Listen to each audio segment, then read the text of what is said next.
wabarakatuh. Waalaikumsalam warahmatullahi wabarakatuh. Selamat pagi teman-teman. Pagi. Apa kabar semua teman-teman? Ini peserta didik ya sis kamu, bukan kancamu. Muridnya ini.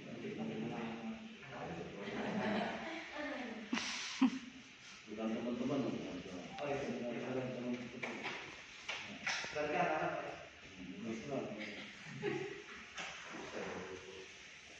Assalamualaikum warahmatullahi wabarakatuh. Waalaikumsalam.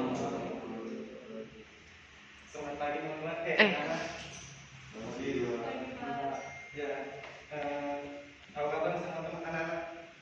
Alhamdulillah. Sebelum mulai pada pembelajaran, mari kita berdoa. Mulai dari pelajaran dalam sesi pembelajaran pada pagi hari ini. Berdoa dimulai.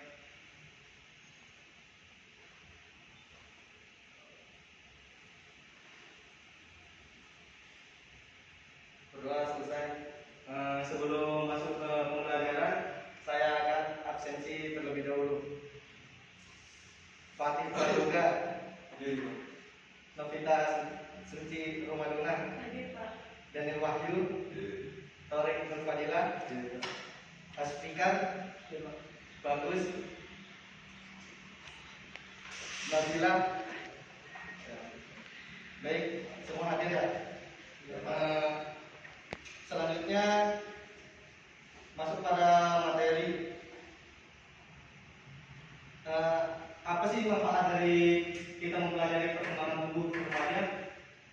Di sini tujuannya yaitu mengidentifikasi apa aja sih perkembangan tubuh pada remaja.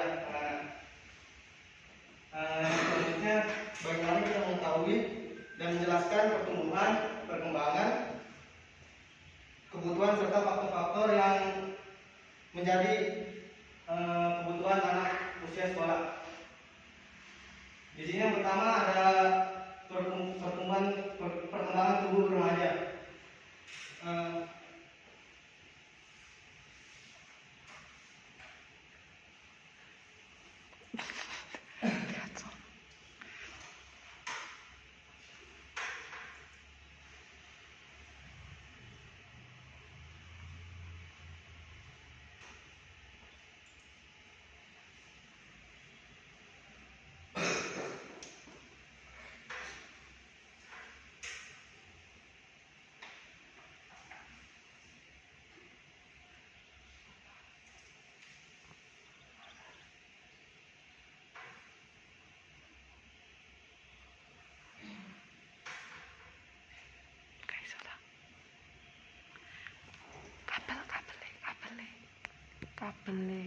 kabel LCD.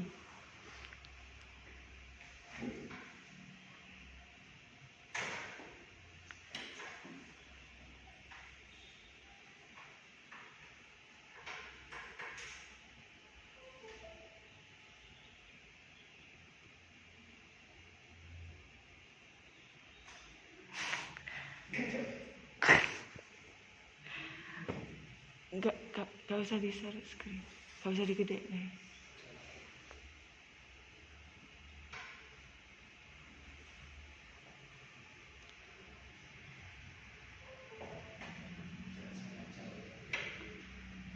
Nah,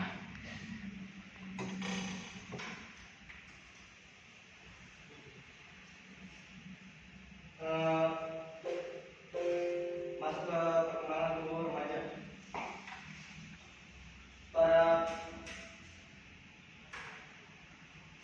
Pada remaja, pertumbuhan itu berkembang secara pesat. Banyak terjadi perubahan-perubahan yang ada di dalam tubuh remaja. Contohnya seperti perubahan hormonal, fisik, psikologis, maupun sosial.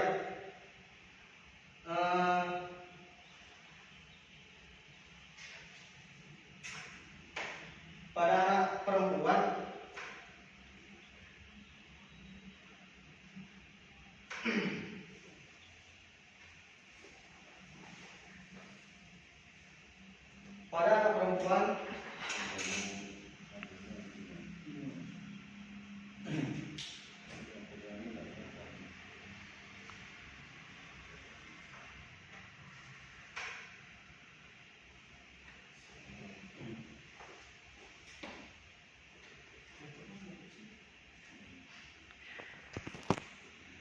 sih.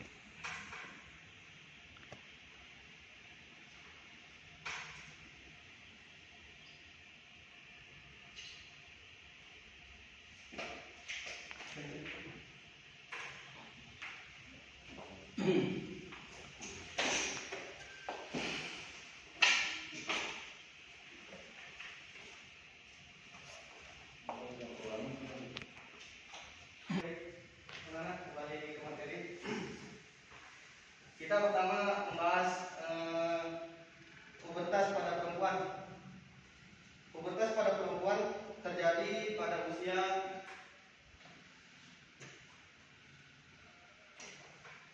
usia 8 tahun, sedangkan pada laki-laki terjadi pada usia 9 tahun. Faktor genetik.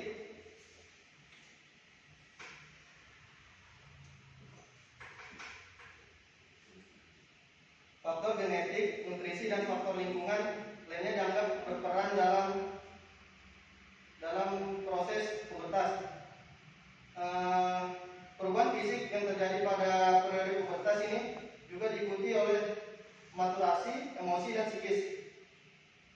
Secara psikososial, pertumbuhan pada masa remaja dibagi dalam tiga tahap, yaitu early, middle, dan late.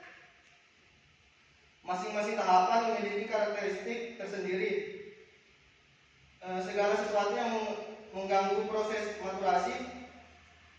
maturasi fisik dan hormonal pada masa remaja ini dapat mempengaruhi perkembangan psikis dan emosi sehingga diperlukan pemahaman yang baik tentang proses perubahan yang terjadi pada remaja dan dari segala aspek. Perubahan-perubahan tersebut juga dapat menyebabkan hubungan antara orang tua dan remaja menjadi agak berbeda. Contoh misal pada masa anak-anak itu dulu kita sangat dekat pada orang tua. Setelah menginjak masa remaja, mungkin intensitas kita ngobrol kepada orang tua itu sedikit agak berkurang karena terjadinya perubahan-perubahan pada psikis dan emosional. Perubahan perkembangan remaja ini yang dapat kita pelajari proses perkembangan seorang anak menjadi dewasa. Diperlukan teknik komunikasi klinik khusus untuk melakukan anamnesis terhadap remaja. Sedangkan pada fisik diperlukan ruangan khusus untuk terutama melakukan penanganan pubertas. Selanjutnya yaitu perubahan sikap pada masa remaja. Yang pertama adalah identitas diri menjadi kuat.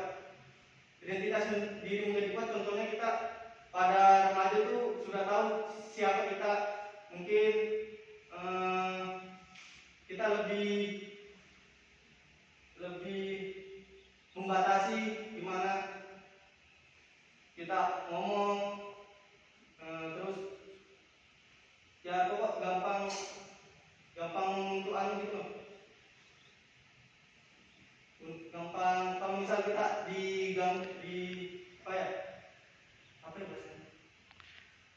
bahasanya sini molok tahu kan? Iya. Oh iya. Mungkin kita lebih bisa membela diri, kita loh sebenarnya gini. Nah, yang kedua mampu mengekspresikan perasaan dengan kata-kata. Contoh yang sering terjadi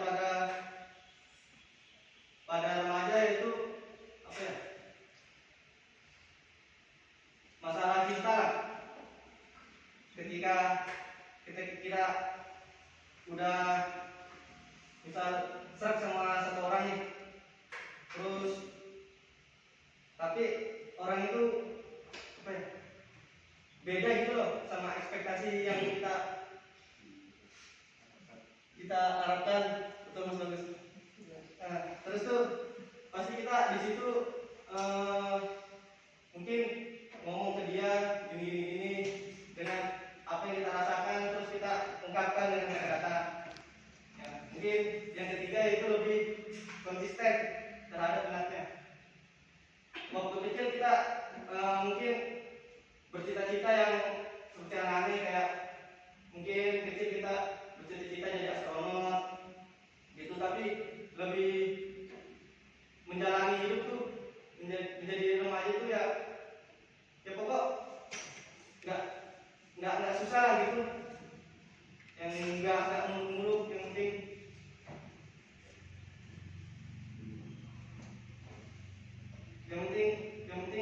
hidup ini enak dan lancar aja. Yang keempat, emosi lebih stabil.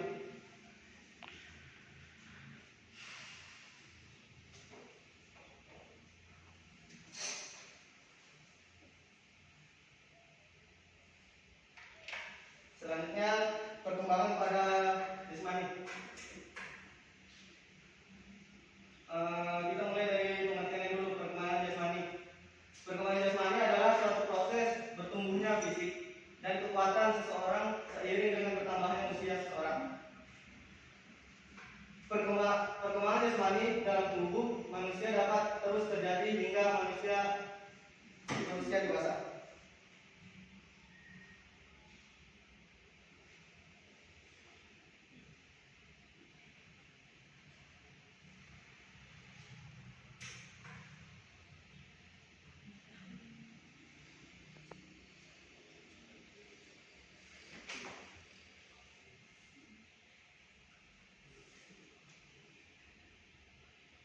Kalau kita bicara jasmani, mungkin identik dengan gerak atau menyenangkan bagi anak. Dalam bermain kita banyak dapat hal yang kita temukan di dalam aktivitas. Mungkin makna bermain untuk anak itu penting untuk perkembangan dan kebutuhan anak. Bermain sendiri untuk mendukung perkembangan anak baik secara fisik maupun psikis.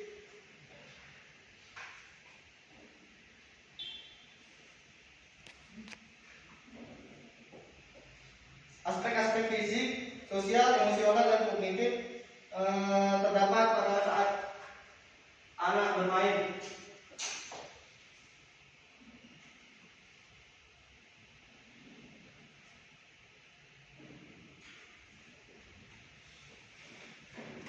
Masa remaja merupakan masa pertumbuhan cepat dan terjadi perubahan dramatis pada komposisi tubuh yang mempengaruhi aktivitas fisik dan respon terhadap latihan. Terdapat peningkatan pada ukuran tulang dan massa otot, serta terjadi perubahan pada ukuran dan distribusi dari penyimpangan lemak tubuh.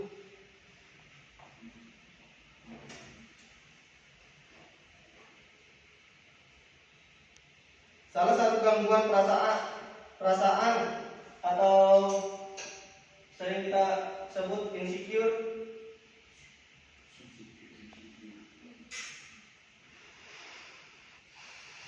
adalah kecemasan yang timbul akibat adanya respon terhadap kondisi stres atau konflik. Harlock dalam penelitiannya menyatakan bahwa pada masa remaja individu mengalami peralihan dari satu tahap ke tahap berikutnya dan mengalami perubahan fisik, tubuh, minat, dan pola perilaku.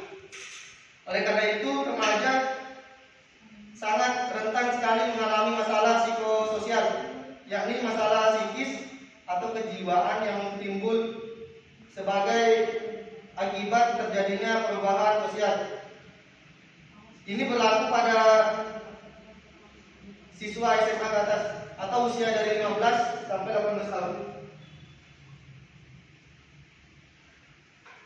Baik, selanjutnya itu faktor yang mempengaruhi perkembangan jasmani. Yang pertama ada keturunan atau heredity.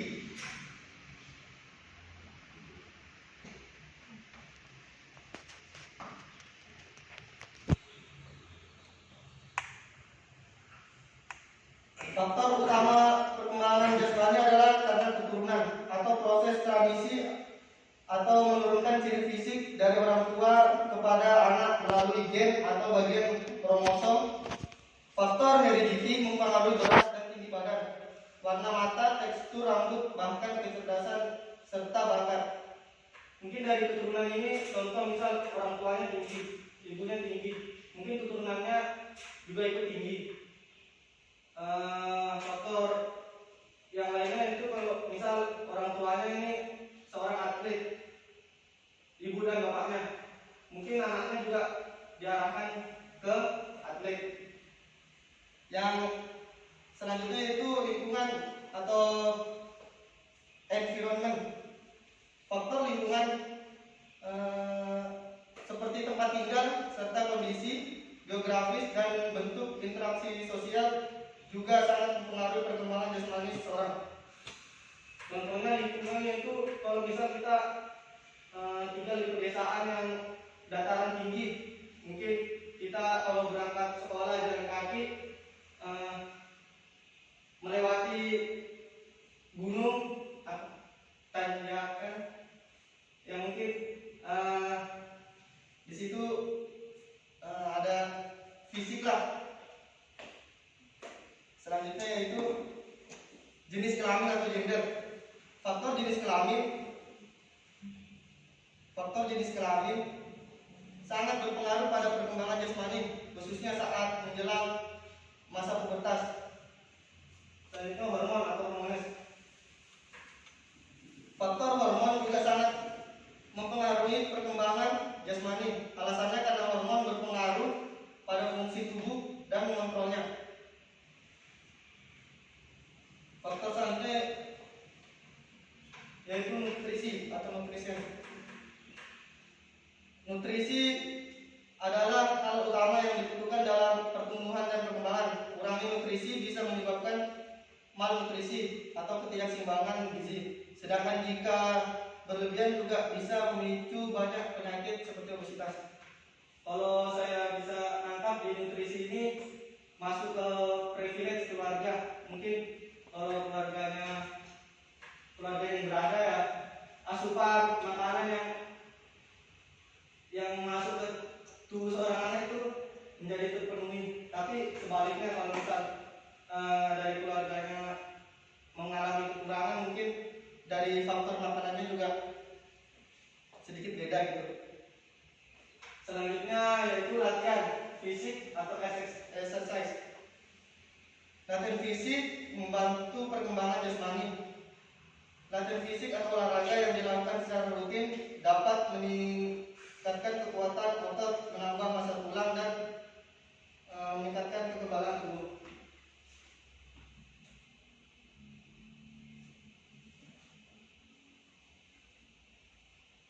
Seperti yang sudah saya jelaskan tadi, masa remaja merupakan masa pertumbuhan cepat dan terjadi perubahan dramatis pada komposisi tubuh yang mempengaruhi aktivitas fisik dan respon terhadap latihan.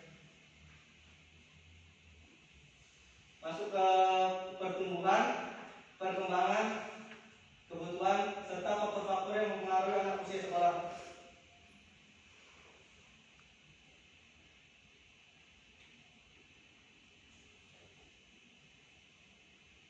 Apa sih itu pertumbuhan? Pertumbuhan merupakan suatu proses bertambahnya tinggi, volume, atau massa tubuh pada makhluk hidup. Proses ini bersifat kuantitatif atau bisa diukur serta dihitung menggunakan angka. Contohnya pertumbuhan di sini seperti tinggi badan, berat badan, yaitu. Selanjutnya itu perkembangan. Apa sih perkembangan? Perkembangan merupakan proses bertambahnya sesuatu pada diri manusia yang tidak bisa diukur dan bersifat kualitatif. Contohnya perkembangan itu apa? Seperti pola pikir, terus dan lainnya.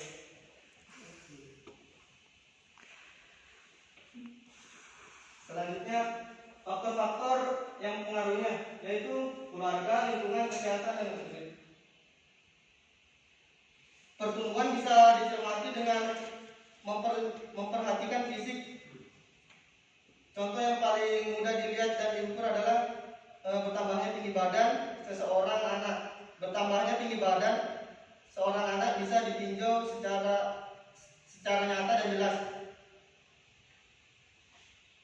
Sedangkan perkembangan lebih cenderung kepada psikis bukan fisik dan berubah terjadi seiring proses berjalannya waktu.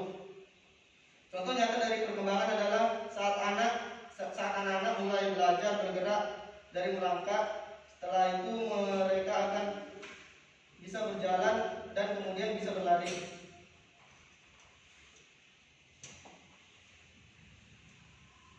Dari pernyataan di atas, mungkin faktor-faktor yang mempengaruhi anak usia sekolah dimaksudkan adalah proses bagaimana membawa pengaruh baik dan pengaruh buruk tergantung bagaimana kondisi anak tersebut berada dalam dari empat faktor tersebut. Contoh misal keluarga yang harmonis, penuh kasih sayang, perhatian kepada anak serta senantiasa mendampingi anak akan membawa dampak yang positif bagi anak. Sebaliknya, apabila keluarga yang acuh tak acuh pada anak dan tidak perhatian, maka akan membawa dampak negatif pula bagi anak. Yang kedua adalah lingkungan. Yang dimaksud adalah lingkungan pergaulan anak, di mana apabila anak berada pada lingkungan contoh pondok pesantren, maka dia akan berimbas menjadi sering belajar tentang ilmu agama. Sedangkan misal anak yang berada di lingkungan masyarakat yang gemar berolahraga,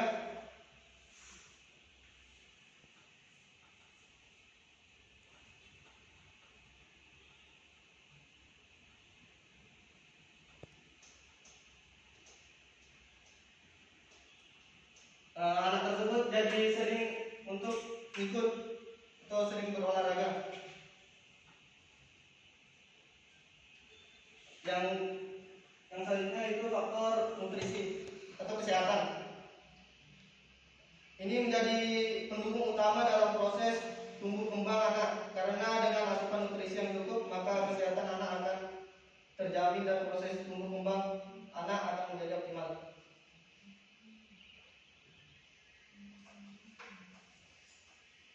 Ya, itu tadi beberapa penyampaian tentang materi perkembangan tubuh remaja. Mungkin anak-anak ada yang dari yang Bapak jelaskan tadi, mungkin ada yang kurang jelas, mungkin bisa ditanyakan.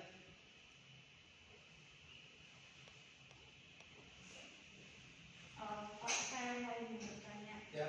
Kan tadi dijelaskan di perubahan jika pada masa remaja itu kan ada emosional lebih stabil. Nah, cara kita untuk menjaga emosional kita supaya lebih stabil itu bagaimana?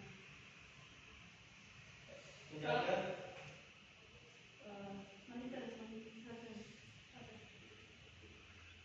Nah, ini. Soalnya kan kita sebagai remaja kan sering kayak emosional kita nggak stabil, kayak apalagi kayak perempuan kan sering mengalami kayak mood swing. Nah, bagaimana cara kita supaya menjaga emosional kita lebih stabil?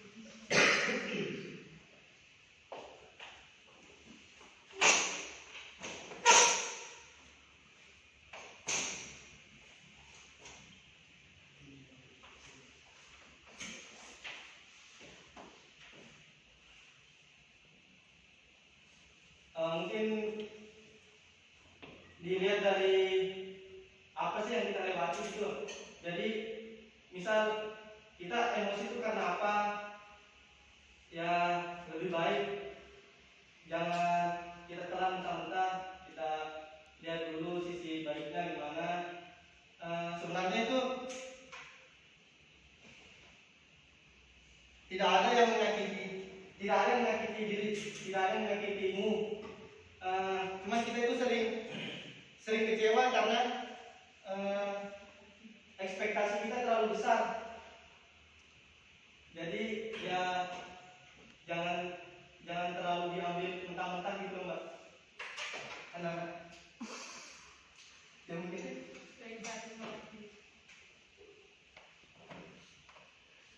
Mungkin ada lagi dari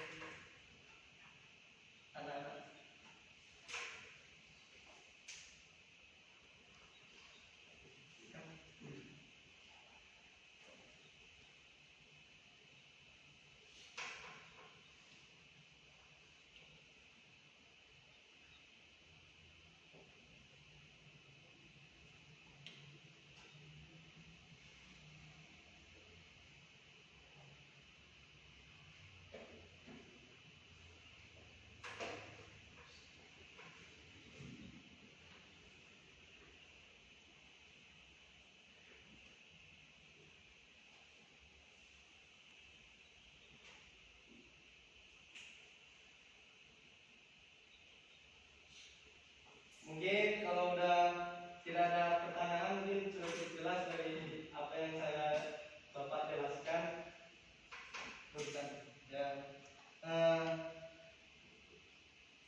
perubahan hormonal. Contoh perubahan hormonal itu seperti apa?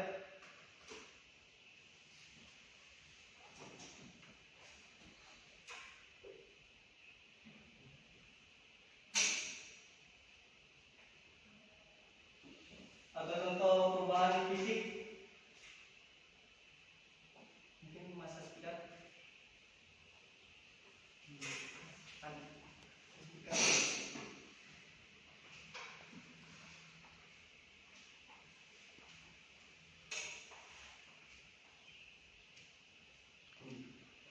Hormonal.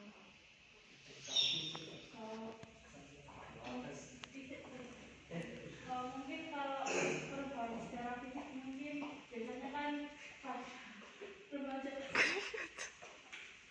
pada remaja kayak tubuh kayak mulut di area tertentu mungkin seperti itu. Atau kalau bisa kalau laki-laki biasanya kalau tumbuh rambut Ya. seperti itu. Oh ya, betul. Kalau misal saya jelaskan ya, misal hormonal itu seperti fungsi reproduksi gitu. Ya. Udah.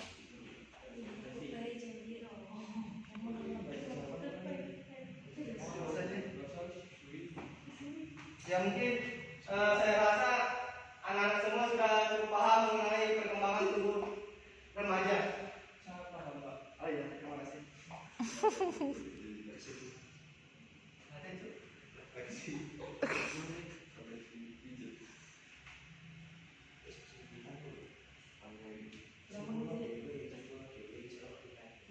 Kesimpulannya itu adalah pertumbuhan merupakan hal yang bisa diukur melalui kuantitatif atau bisa diukur dengan angka. Sedangkan perkembangan itu bersifat kualitatif. Ya faktor-faktornya tadi ada 3, 4, yaitu lingkungan, keluarga, kesehatan dan nutrisi. Sebelum saya akhiri pertemuan pada pagi hari ini,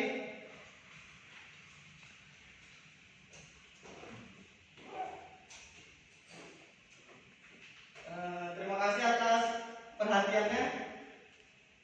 Saya sebelum mengakhiri pembelajaran pada pagi hari ini, mari kita berdoa. Berdoa dimulai.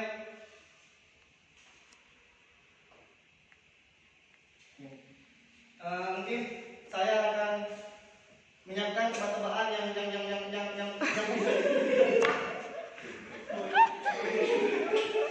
bisa jawab boleh ulang.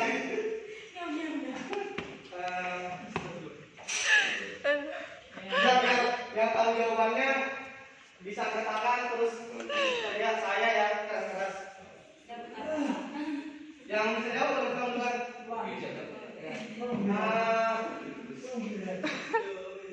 Ciri-ciri orang yang masuk neraka. Ya? Ngomong saya. Betul. Ya, mungkin itu aja dari saya.